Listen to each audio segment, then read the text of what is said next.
معاملہ ہے۔ اس لیے آقا نماز کی ترغیب دیتے تھے، نماز کے فضائل بتاتے تھے کہ میرا امتی نماز پڑھے۔ امام الانبیاء تاجدار مدینہ صلی اللہ علیہ وسلم کو یہ تحفہ ملا، نماز آپ کو تحفہ ملا، امت کے لیے تحفہ ملا، معراج میں ملا۔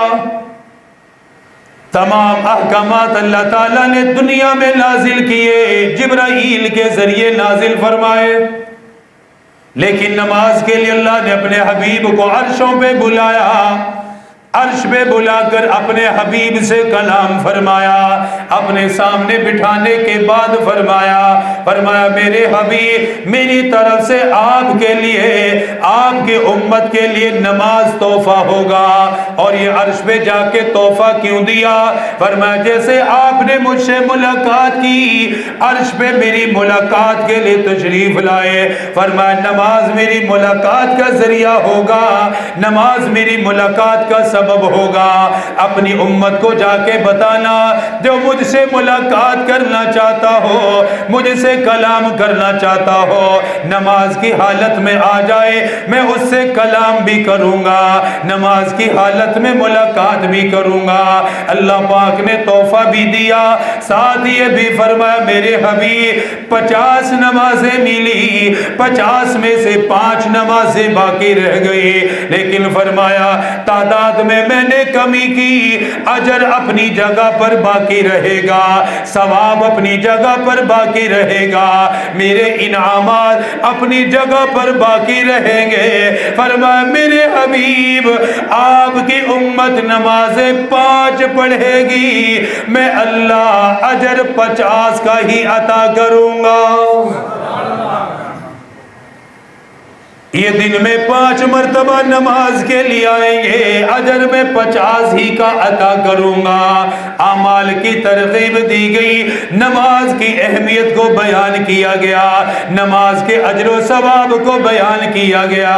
میرے آقا سردیوں کے موسم میں تشریف لائے، آپ کے ساتھ ایک صحابی چل رہا تھا، ایک درخت کے قریب آئے، نبیوں کے نبی امام الانبیاء نے اس درخت کی ایک ٹہنی کو پکڑا، پکڑنے کے بعد اسے ہلایا، پتے زمین کی طرف گرنے لگے۔ ساتھ جو صحابی موجود تھا، آپ نے فرمایا تو نے سوال نہیں کیا میں نے اس ٹہنی کو کیوں ہلایا، یہ پتے زمین پہ گرنے لگے۔ وہ صحابی عرض کرنے لگا کہا بتا دیجئے اس عمل کے اندر حکمت کیا ہے، آپ کے اس عمل کی برکت کیا ہے، کس وجہ سے آپ نے یہ عمل کیا؟ فرمایا میرے صحابی جیسے میں نے ایک ٹہنی کو پکڑا، پتے زمین کی طرف گرنے لگ گئے۔ فرمایا میرے صحابی جس طرح درختوں سے پتے سردی کے موسم میں زمین پر گرتے ہیں، نمازی آدمی جب نماز کے لیے آتا ہے، نمازی جب نماز ادا کرتا ہے، فرمایا اس کے گناہ جھڑ جاتے ہیں، اس کے گناہوں کو اللہ ختم کر دیتا ہے۔ نماز کی اتنی برکات بتائی، نماز کی اتنی اہمیت بیان فرمائی۔ فرمایا جس نماز کے لیے جب تم اپنے گھر سے نکلے، جمعے کی نماز کے لیے اپنے گھر سے آئے ہو، ابھی جمعے کی نماز ادا نہیں کی، ابھی جمعے کی نماز کا قیام نہیں ہوا، ابھی جمعے کی نماز کا رکوع نہیں ہوا، ابھی فرض نماز کا سجدہ نہیں ہوا، ابھی صرف نماز کی نیت سے آئے، نماز کی نیت سے اپنے گھر سے چلے، کوئی کتنا سفر کر کے آیا، کوئی کتنے قدم چل کے آیا، جس نماز کے لیے آئے ہو ابھی فرض ادا نہیں کیا، لیکن اللہ کی رحمت اتنی بڑی، نماز کی برکت اتنی بڑی ہے۔ میرے آقا نے فرمایا بندہ جب اپنے گھر سے چلا، نماز کی ادائیگی کے لیے چلا، نماز پڑھنے کے لیے چلا، مؤذن نے بلایا حی علی الصلاۃ، آ جاؤ نماز کی طرف آ جاؤ، حی علی الفلاح، کامیابی کی طرف آ جاؤ۔ جو نماز کے لیے اپنے گھر سے چل پڑا، نماز کی نیت کے لیے نیت سے چل پڑا۔ امام الانبیاء نے فرمایا اللہ چلنے والی نمازی کے ایک ایک قدم پر جنت میں اس کا درجہ بلند فرما دیتا ہے۔ جتنے قدم چل کے آیا، جتنے قدم نماز کے لئے اٹھائے، جتنے قدم زمین پہ رکھے، ایک ایک قدم پر جنت میں درجہ بلند کر دیا۔ ایک ایک قدم پر اللہ نے گناہ کو معاف فرما دیا، ایک ایک قدم پہ اللہ نے اجر عطا کر دیا۔ حالانکہ ابھی نماز ادا کی نہیں، ابھی نماز کے ارکان ادا نہیں ہوئے، لیکن نماز اتنی بڑی عبادت ہے، گھر سے نکلنے پر ہی اللہ نے اجر کو شروع فرما دیا، نیت پر ہی اجر ملنے لگ گیا۔ اور جس نماز کے لیے آ رہا ہے، آنے پر اتنا بڑا انعام، چلنے پر اتنا بڑا انعام، اس نماز کا خود کتنا بڑا انعام ہوگا۔ جب بندہ نماز کے لیے آیا، میرے آقا نے فرمایا نماز کے لیے جس نے طہارت کی، نماز کے لیے وضو کیا، اعضائے وضو کو نماز کے لیے دھویا، وضو کرنے لگا، میرے آقا نے فرمایا جن جن اعضاء کو وضو میں دھوئے گا اللہ ان سے گناہوں کو مٹا دے گا۔ حالانکہ جس نماز کے لیے چلا وہ نماز ادا نہیں کی، لیکن اجر پہلے مل رہا ہے۔ جس نماز کے لیے وضو کیا، ابھی تو نماز ادا بھی نہیں کی، پہلے سے انعام ملنا شروع ہو گیا۔ فرمایا وضو میں اپنے چہرے کو دھویا، اللہ چہرے کے سارے گناہ معاف فرما دے گا۔ وضو کے اندر اپنے ہاتھوں کو کوہنیوں سمیت دھویا، اللہ ہاتھوں کے گناہ معاف فرما دے گا۔ وضو کے اندر اپنی گردن کا مسح کیا، اللہ گردن کے گناہ معاف فرما دے گا۔ وضو کے اندر اپنے پاؤں کو ٹخنوں سمیت دھویا، اللہ ٹخنوں کے گناہ معاف فرما دے گا۔ اللہ اکبر۔ ایک حدیث میں یہاں تک بتایا، وضو کا اتنا اجر بیان فرمایا، وضو کا اتنا ثواب بتایا، فرمایا وضو کرنے سے چہرے کا گناہ تو معاف ہو گیا، ہاتھ کا گناہ بھی معاف ہو گیا، سر کے گناہ بھی معاف ہو گئے، پاؤں کے گناہ بھی معاف ہو گئے۔ فرمایا ناخون کے نیچے، اللہ ناخون کے نیچے سے بھی انسان کے گناہ کو معاف فرما دیتا ہے۔ حالانکہ ناخون کے نیچے کوئی گناہ نہیں، اس جسم کے حصے پہ کوئی گناہ نہیں، میرے آقا نے ترغیب کے لیے فرمایا، میرے آقا نے اہمیت کے لیے فرمایا، جو رب ناخون کے نیچے سے گناہ وضو کی برکت سے معاف کر دیتا ہو، باقی اعضاء کے کتنے گناہ معاف کرے گا۔ فرما پھر وضو کرنے والا جب اس نے اپنے وضو کو مکمل کیا، مکمل کرنے کے بعد اس نے دعا پڑھی، اشہد ان لا الہ الا اللہ وحدہ لا شریک لہ واشہد ان محمدا عبدہ ورسولہ۔ وضو کی بعد کی دعا کو جس نے پڑھا، وضو کے بعد جس نے ان کلمات کو پڑھ لیا، میرے آقا نے فرمایا وضو کے بعد جس نے ان کلمات کو پڑھا، پڑھنے والے کے لیے اللہ جنت کے 8 دروازے کھول دیتا ہے۔ ایک دروازہ نہیں، 2 نہیں، 3 نہیں، 4 نہیں، نماز کے لیے وضو کیا، اللہ کی ملاقات کے لیے وضو کیا، اللہ سے کلام کرنے کے لیے وضو کیا، اللہ کے سامنے رکوع کرنے کے لیے وضو کیا، رکوع کرنے کے لیے وضو کرتا رہا، سجدہ کرنے کے لیے وضو کیا۔ اس کے وضو کے اللہ نے اتنی قدر فرمائی، وضو کا اتنا اجر عطا کیا کہ جنت کے 8 دروازے ان کلمات پہ کھول دیے جائیں گے۔ پھر نماز کے لیے آ گیا، اس نماز کا وقت ہوا جس کے لیے اپنے گھر سے چلا، ہر ہر قدم پہ اجر ملا، ہر ہر قدم پہ جنت میں درجہ اونچا ہوا۔ جس نماز کے لیے وضو کرنے پر گناہ معاف ہوئے، جس نماز کے وضو کے بعد یہ کلمہ پڑھا، جنت کے 8 دروازے کھل گئے۔ اس نماز کا کیا حال ہوگا جب بندہ نماز کی نیت باندھتا ہے، جب کہتا ہے اللہ اکبر اکبر، اللہ سب سے بڑا ہے، میں اس کے لیے چل کے آیا جو سب سے بڑا، میں نے اس کے لیے قدم اٹھایا جو سب سے بڑا ہے، میں نے اپنے چہرے کو اس کے لیے دھویا جو سب سے بڑا ہے، اپنے ہاتھ میں نے اس کے لیے دھوئے جو اللہ سب سے بڑا ہے، میں نے گردن کا اپنے سر کا مسا اس رب کے لیے کیا جو سب سے بڑا ہے، میں نے اس کے لیے اپنے پاؤں کو دھویا جو رب سب سے بڑا ہے، میں نے طہارت اس کے لیے حاصل کی جو رب سب سے بڑا ہے۔ نمازی آدمی نماز میں پہلا جملہ کہے گا اللہ اکبر، اللہ سب سے بڑا ہے، آسمان چھوٹا اللہ بڑا، زمین چھوٹی اللہ بڑا، سورج چھوٹا اللہ بڑا، چاند چھوٹا اللہ اس سے بھی بڑا، ساری کائنات چھوٹی اللہ ساری کائنات میں سب سے بڑا ہے، طاقت کے لحاظ سے بھی بڑا، حکومت کے لحاظ سے بھی بڑا، اقتدار کے لحاظ سے بھی بڑا، عطا کرنے کے لحاظ سے بھی بڑا، معاف کرنے کے لحاظ سے بھی بڑا، کھلانے کے لحاظ سے بھی بڑا، پلانے کے لحاظ سے بھی بڑا، ہر اعتبار سے اللہ سب سے بڑا ہے۔ نمازی نے پہلا جملہ یہ کہا کہ میں اس کے دربار میں کھڑا ہو چکا، اس سے ملاقات کے لیے آ گیا۔ ہم نے نماز کے الفاظ پہ غور نہیں کیا، نماز کے کلمات پہ غور نہیں کیا، اس لیے نماز پڑھنے کو دل نہیں کرتا، نماز میں دل نہیں لگتا، نماز کے لیے آنے کو وقت نہیں ملتا، کیونکہ مجھے نماز کے کلمات کا پتہ ہی نہیں، میں نے نماز میں کیا کہا ہے، میں نماز میں کیا کہتا ہوں، اپنے رب کی کیا تعریف کرتا ہو، اپنے رب سے کیا کلام کرتا ہو۔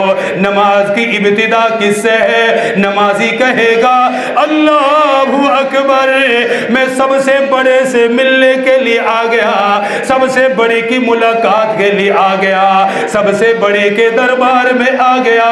پہلا جملہ یہ اللہ آپ کی ذات سب سے بڑی، آپ کی ملاقات بھی سب سے بڑی۔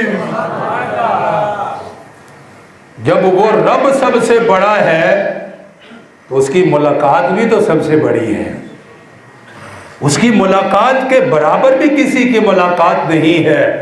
اس رب کے سامنے آئے ہو جس رب کی ساری کائنات محتاج، وہ کسی کا محتاج نہیں ہے۔ ہم ان کے پیچھے تو بھاگتے ہیں جو خود محتاج ہیں، ان کے دروں پر تو جاتے ہیں جو خود محتاج ہیں بیچارے، ان کے ترلے منت سماجت تو کرتے ہیں جو خود محتاج ہیں، جن کے خزانے بھی محدود ہیں، جن کا مال بھی محدود ہے، جن کا رزق بھی محدود ہے، ان کے ترلے منت سماجت کرتے ہیں۔ جس رب کے خزانے لامحدود ہیں، اس رب کی ملاقات کا ہمیں شوق ہی نہیں ہوتا۔ اس کے خزانے لامحدود، بے انتہا، بے حد و پناہ، اور پھر اس کی عطا اتنی بڑی کہ وہ مسلمان کو بھی دیتا ہے، کافر کو بھی بھوکا نہیں سلاتا ہے۔ جو رب کافر کو بھوکا نہ سلائے تو جو مسلمان یہ کہے اللہ اکبر، اس کے حال پہ وہ کیا رحم کرتا ہوگا۔ شیخ الاسلام حضرت مفتی محمد تقی صاحب، آج میں ان کی کافی کتاب پڑھ رہا تھا، بڑی حضرت پڑھا کرو اللہ والوں کی کتابیں۔ ہمارے اندر قصور ہی یہ ہے کہ ہمارے پاس دین کو دینے کے لیے وقت ہی نہیں ہے۔ اصل غفلت یہاں ہے کہ جس کو وضو نہیں آتا نا، اس کو وضو سیکھنے کی فرصت نہیں ہے، وہ کہتا ہے میرے پاس ٹائم ہی نہیں ہے، بس چل رہا ہے جو چل رہا ہے بس ٹھیک ہے۔ جس کو غسل نہیں آتا وہ غسل سیکھنے کے لیے اس کے پاس وقت نہیں ہے کہ مجھے بھائی غسل آتا ہے کہ نہیں آتا، میں کہیں ناپاک کے تو نہیں پھرتا، اس کے پاس یہ وقت بھی نہیں ہے۔ نماز تو بہت دور کی بات ہے، ان ضروری چیزوں، تو پھر ہمارا حال یہی ہونا جو ہو رہا ہے کہ رب کی مدد ختم ہو گیا، ہمارے اوپر نہیں ہے، اللہ رحم نہیں کرتا، کہ جب ہم نے اس کے دین کا مذاق اڑایا تو اس نے پھر ہمیں ہمارے حال پہ چھوڑ دیا۔ صحابہ ایسے نہیں تھے، صحابہ وہ تھے کہ ان کی تعریف اللہ قرآن میں کرتا تھا، فرمایا رجال لا تلہیہم تجارت ولا بیع عن ذکر اللہ۔ یہاں تو دکاندار کہتا ہے یار دکان سے فرصت ہی نہیں ہے، نماز کیسے پڑھوں، ٹائم ہی نہیں ملتا۔ چھوٹی سی نوکری والا بھی کہتا ہے نماز کے لیے ٹائم نہیں ملتا، چھوٹا سا مزدور بھی کہتا ہے ٹائم ہی نہیں ملتا۔ یہاں صحابہ کی حالت اللہ قرآن میں بیان کر رہا ہے، فرمایا رجال لا تلہیہم تجارت ولا بیع عن ذکر اللہ۔ فرمایا میرے محبوب کے یہ جو صحابہ ہیں نا، ان کی تجارت، ان کا کاروبار، ان کے معاملات، ان کو نہ نماز سے غافل کرتے ہیں نہ اللہ کی یاد سے غافل کرتے ہیں۔ یہ صحابہ کو اللہ خود سرٹیفکیٹ دے رہا ہے کہ یہ وہ لوگ ہیں کہ یہ تجارت بھی کرتے ہیں مگر ان کی تجارت انہیں نماز سے غافل نہیں کرتی، دکانداری بھی کرتے ہیں لیکن ان کی دکانداری ان کو میری یاد سے غافل نہیں کرتی۔ صحابہ یہ تھوڑے تھے کہ سارا دن حجرے میں بیٹھے رہتے تھے، وہ بازاروں میں بھی جاتے تھے، وہ تجارت بھی کرتے تھے، مالدار صحابہ، بڑے بڑے صحابہ، لیکن ایک صحابی بھی ایسا نہیں ملے گا جو اعمال میں کوتاہی کرنے والا ہو۔ ہر صحابی کی کوشش ہوتی تھی اللہ کے نبی کے اقتداء میں نماز جا کر ادا کریں، مسجد کے ساتھ تعاون کریں۔ میری طرف توجہ کریں، میں چند باتیں عرض کرنا چاہ رہا ہوں کہ نماز ہم نہیں سیکھتے، غفلت ہے۔ میں حضرت مفتی صاحب کی بات بتا رہا تھا کہ ہماری غفلت کا حال یہ ہے، آج دکاندار پتہ کیا کہتے ہیں، او جی فلاں کافر کون سا نماز پڑھتا ہے، اس کے پاس تو بہت کچھ ہے۔ یہ ہمارا حال ہے، شیطان نے ہمیں اس درجے تک زمین پر پھینک دیا۔ فلاں وہ کافر کون سے نماز پڑھتے ہیں، یہودی کون سے نماز پڑھتے ہیں، یہودی کون سے نماز پڑھتے ہیں جو ان کے پاس اتنا بڑا کچھ ہے۔ اگر اللہ ان کو بغیر نماز کے دے سکتا ہے تو ہمیں بھی دے سکتا ہے۔ یہ ہمارے اندر خیالات ہیں آج اور یہ شیطان کی طرف سے ڈالے جاتے ہیں۔ حضرت مفتی صاحب نے ایک بات لکھی، فرمایا کبھی بھی اپنے آپ کو کافر پر قیاس مت کرنا، کبھی بھی اپنے آپ کو کافر پر قیاس مت کرنا کہ اس کو یہ ملا ہوا ہے تو مجھے بھی مل جائے گا۔ فرمایا جب تمہاری سوچ ایسی ہوگی تو قیامت کے دن بھی تم انہی کے ساتھ رہو گے۔ پھر اس کا مطلب یہ ہوتا ہے کہ تجھے نماز پر یقین نہیں ہے، اس کا مطلب یہ ہوتا ہے تجھے نماز میں شک ہے، تو اس کا مطلب یہ ہوتا ہے کہ تجھے دین میں شک ہے کہ اس کو یہ مل گیا، فلاں کو یہ نماز کے بغیر یہ مل گیا۔ فرمایا تو دین میں شک کرتا ہے، اور جو دین میں شک کرتا ہے دین سے اس کا کوئی تعلق نہیں ہوتا ہے۔ ہمارا حال آج یہی ہے کہ ہم یہ سوچ سمجھ کے بیٹھے ہوئے ہیں بھئی وہ تو کافر ہے، اس کے لیے تو حکم یہ ہے کہ جو اس کو اللہ نے دینا ہے دنیا میں دینا ہے، آخرت میں تو اس کے لیے عذاب ہی عذاب ہے۔ میرے ساتھ تو یہ معاملہ نہیں ہے، آپ کے ساتھ تو یہ نہیں ہے، میرے ساتھ تو اللہ کا معاملہ یہ ہے کہ میرے بندے تو مومن ہے، تو میرا ہے، تو میرے پیغمبر کا ہے، میں تجھے دنیا بھی دوں گا، جنت کے بالا خانے بھی دوں گا۔ ہمارے لیے تو جنت ہے، ہمارے لیے تو جنت کی انعامات ہے۔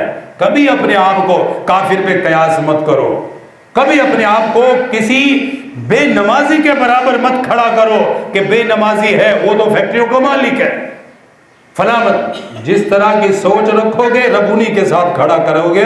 دنیا اللہ کی نظر میں مچھر کے پر کے برابر بھی نہیں ہے، یہ بات یاد رکھو ہمیشہ، کبھی مت بھولو۔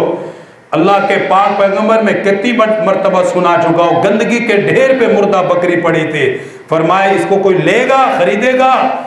صحابہ نے کہا یا رسول اللہ اس کے بدلے میں درہم تو دور کی بات ہے، اسے کوئی مفت نہیں لے گا۔ فرمایا تمہاری نظر میں جیسے مردہ بکری بے وقعت ہے، اللہ کی نظر میں اس دنیا کی کوئی وقعت نہیں ہے۔ وہ کسی کو بھی دے دے، کافر منافی، اللہ کی کوئی اس میں رضا نہیں ہے کہ میں اس کو یہ دے رہا ہوں اللہ رضا۔ یہ تو کافر سوچتے تھے۔ اللہ کی رضا سب سے بڑی اس میں ہے کہ جس کو اللہ نماز کی توفیق دے رہا ہے سمجھے اللہ مجھ سے راضی ہے۔ یہاں ہر کوئی نہیں آتا، اس در میں ہر کوئی نہیں داخل ہوتا، یہاں وہ آتا ہے جس سے وہ ملنا چاہتا ہے۔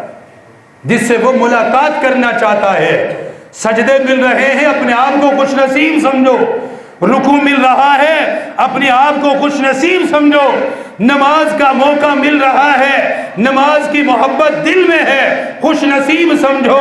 مال نہیں ہے زیادہ، دولت نہیں ہے زیادہ، کوئی بات نہیں، فکر نہ کرو. نماز کی برکت سے اللہ آگے بہت کچھ عطا کرنے والا ہے انشاءاللہ. ہمیں دنیا یاد بھی نہیں آئے گی کہ کیا تھا وہاں. کیا پتا کب آنکھ بند ہو جائے اور ہم ہمیشہ کی راحت میں چلے جائے. کافروں کو دیکھ دیکھ کے ہم اپنا ایمان برباد کر رہے ہیں. بہرحال نماز اللہ کی ملاقات. کیا کہتا ہے نمازی نماز میں؟ اللہ اکبر. بولو کیا کہتا ہے؟ اللہ اکبر. یا اللہ تو سب سے بڑا ہے، بہت بڑا ہے، تجھ سے بڑا کوئی نہیں ہے. ہماری نظر میں آسمان بہت بڑا ہے، زمین بہت بڑی ہے. اللہ فرماتا ہے یہ کچھ بھی نہیں ہے، سب سے بڑا اللہ ہے. ظاہر سی بات ہے، جس نے اتنے بڑے آسمان کو بنایا وہ خود کتنا بڑا ہوگا. جس نے اتنی بڑی زمین بنائی وہ خود کتنا بڑا ہوگا. جو زمین اپنے اندر سے اتنے غلے پیدا کرتی ہے، جس رب نے اس زمین کے اندر غلوں کو پیدا کیا ہے، اس رب کا اقتدار، اس رب کی حکومت کتنی بڑی ہوگی. اس رب کو دیکھو. اللہ اکبر. نماز ہے، اللہ کے سامنے کھڑے ہوئے، اللہ کے سامنے اللہ کی ملاقات ہے. فرمایا ملاقات کرو، شوق اپنے دل میں ڈالو. بہرحال میرے آقا اعمال کی ترغیب دیتے تھے. میں بات یہ کر رہا تھا، اہمیت سمجھاتے تھے کہ اس میں کوتاہی نہ کرو. نماز ہے، روزہ ہے، حج ہے، زکوٰۃ ہے، سب چیزوں کی فضیلت اہمیت بتاتے تھے. اسی طرح رمضان